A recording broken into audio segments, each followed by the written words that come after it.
বাচ্চা স্কুলের টিফিনে কী দেবো সকালবেলা আমাদের মতো প্রত্যেকটা মায়ের দেবে একটা চিন্তা থাকে।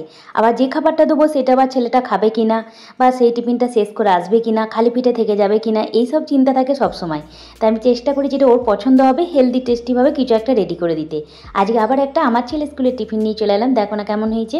হাই, আমি Munmun, welcome back to my channel. আশা করি তোমার সকলে খুব ভালো আছো, আমিও ভালো আছি। আজকে স্কুলের লাঞ্চ বক্সে দেওয়ার জন্য আমি কিছু ফল ব্যবহার করেছি। প্রথমে আম দিয়ে দিলাম, আর খেজুর আর মৌসুম্বি লেবু।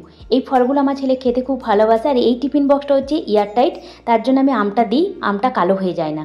এরপর আমি একটা টিফিন মানে ভারী জাতীয় তো কিছু খেতে দিতে হবে, শুধু তো ফল দিলে হবে না।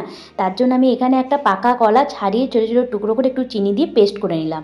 এখানে আমি 1 কাপের মধ্যে দিয়ে দিলাম গমের আটা, আর অল্প করে দিয়ে দিচ্ছি দুধ। এরপর 1 চিমটের মতো দিয়ে দেবো লবণ। এরপর আমি এখানে দিয়ে দিলাম একটু দই, 1/2 কাপের থেকে কিছুটা কম দই ব্যবহার করেছি। আর একটুখানি বেকিং সোডা আর একটুখানি বেকিং পাউডার। বেকিং পাউডারটা একটু বেশি আর বেকিং সোডাটা একটু কম দিয়ে খুব ভালো করে একবার ব্লেন্ড করে নিলাম। দিয়ে একটা আপ্পে প্যানের মধ্যে ভালো করে তেল মাখিয়ে নিয়েছিলাম।